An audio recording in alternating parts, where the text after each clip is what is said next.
mga success na yan, yung mga tagumpay na yan. Oh, grabe naman ito.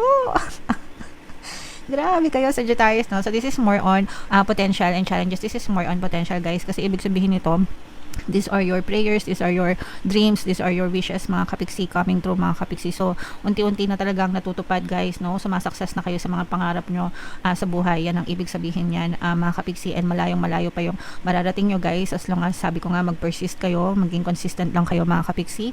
Sabayan nyo ng pagdadasal, sabayan nyo ng A for effort, di ba? And sabayan nyo ng positibong mental diet talaga.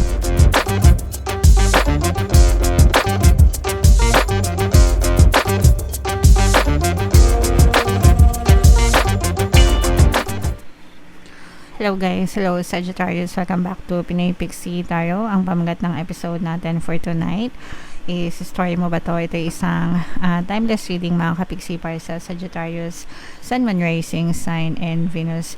Sa reading na to, guys, titingnan natin where you are right now, mga potential and challenges nyo, what you need to focus on, your past, present, and future energy, guys, mga suggested approach, and yung potential future ng story nyo. So, unahin natin tong deck na to. Tingnan natin, guys, yung mga mensahe sa nyo or yung mga angel messages for you.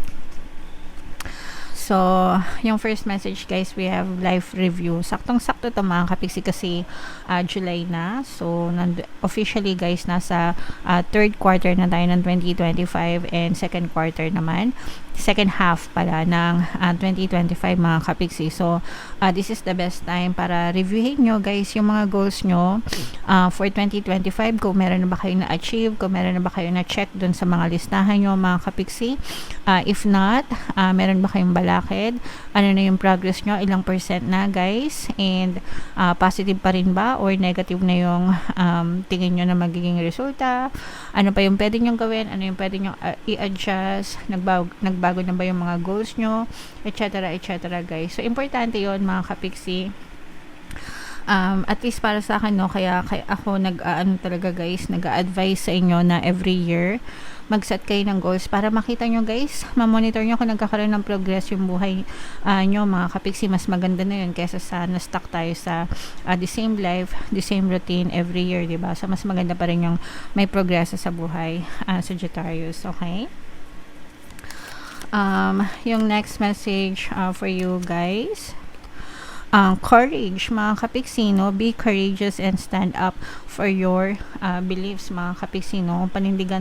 Kumbaga panindigan nyo, guys, yung mga paniniwala nyo, yung mga gusto nyong ma-achieve sa buhay nyo. You don't have to please anybody in your quantum bubble, mga kapiksi.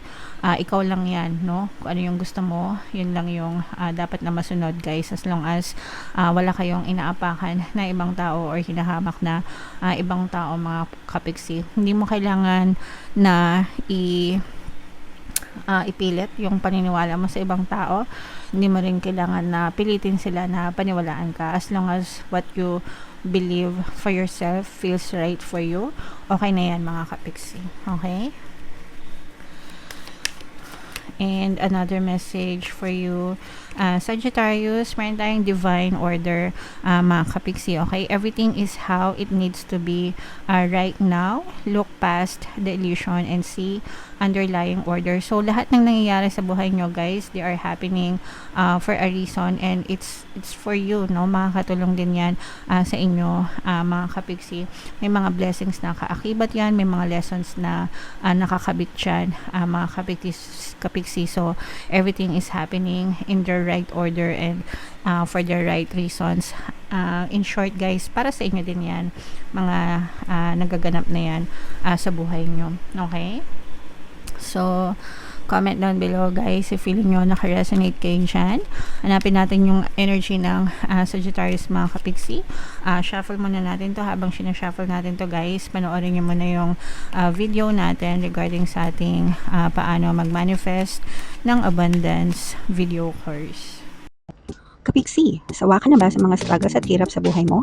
Masipag ka ba at masikap sa buhay ngunit hindi ka pa rin umaasenso? Ilang beses ka na bang nag-attempt mag-negosyo at mag-invest pero palagi ka pa rin nalulugi?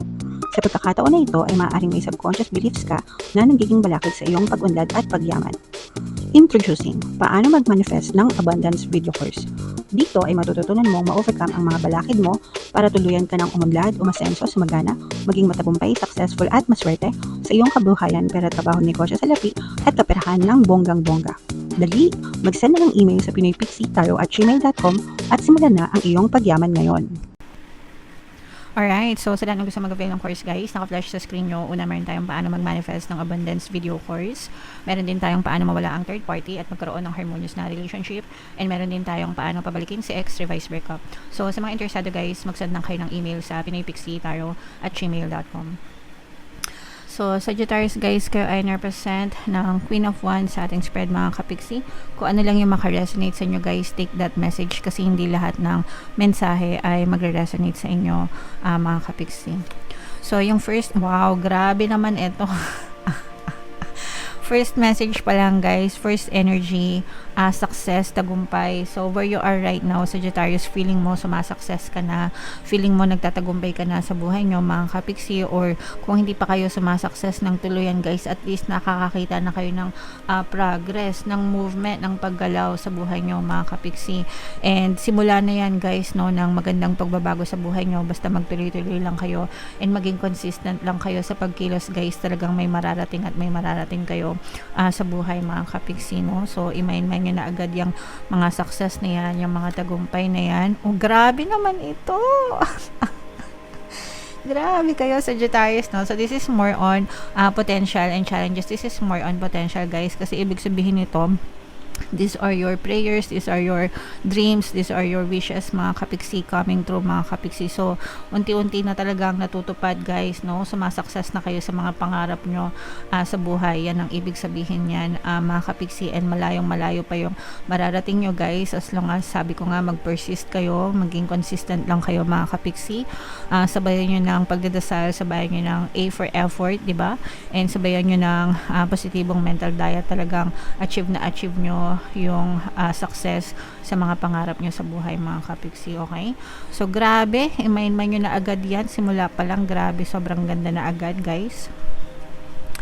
What you need to focus on mga kapiksi, mag-focus kayo sa sarili nyo, no? Takpan nyo yung mga mata nyo dun sa mga negatibong nakikita nyo, sa mga negatibong naririnig nyo sa ibang tao mga kapiksi, kasi kapag masyado kayo nagpadala sa mga chuchu ng mga ibang tao, it will not help you.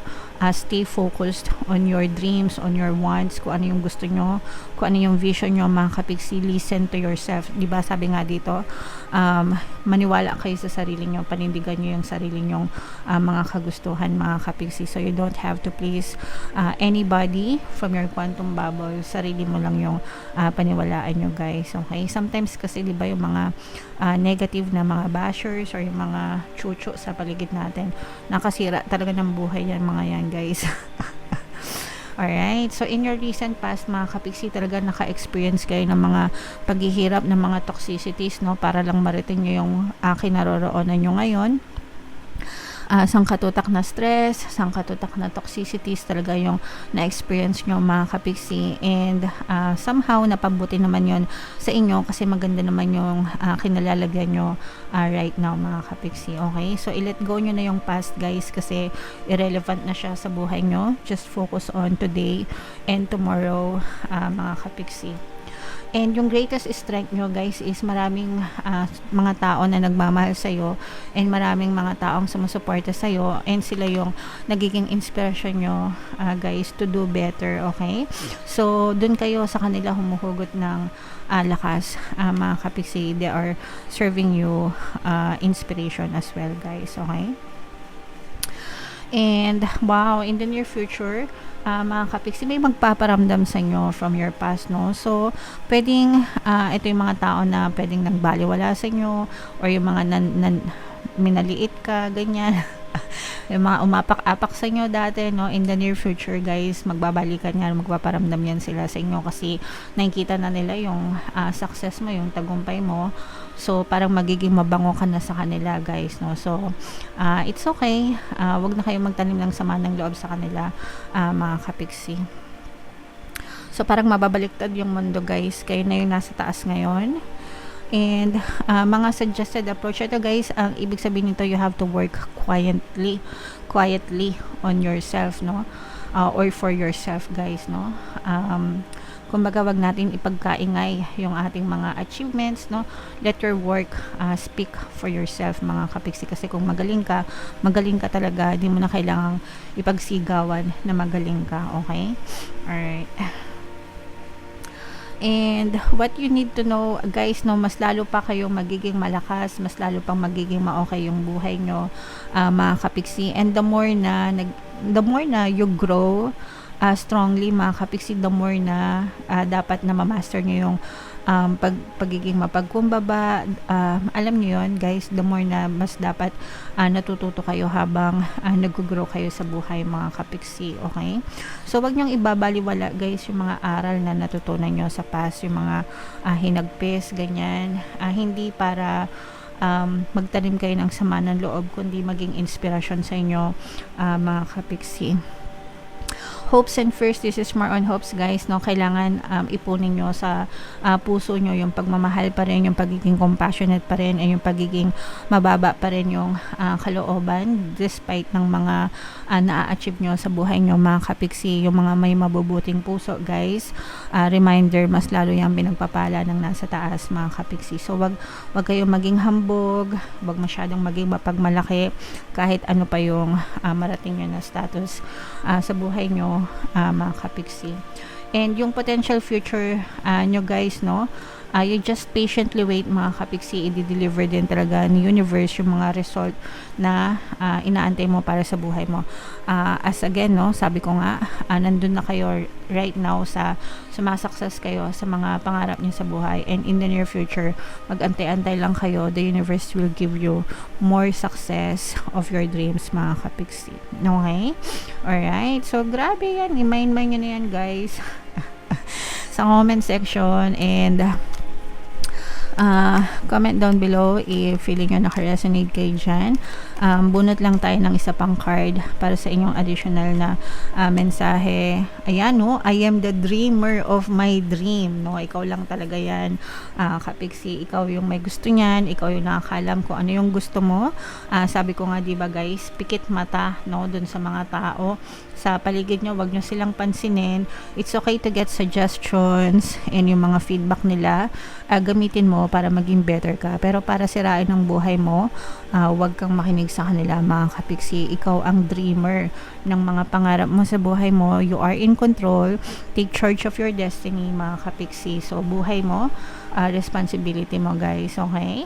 Alright.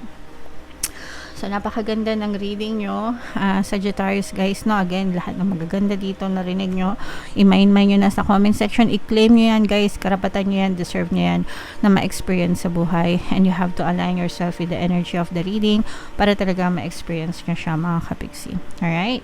And for more tarot readings, guys, comment down below. Ito pala yung playlist nyo, mga kapiksi, and ito naman yung ating success stories ng paano mag-manifest ng abundance video course. Thank you for liking, sharing, and subscribing, mga kapiksi. See you next time. I love you all. Have a nice day. Bye-bye.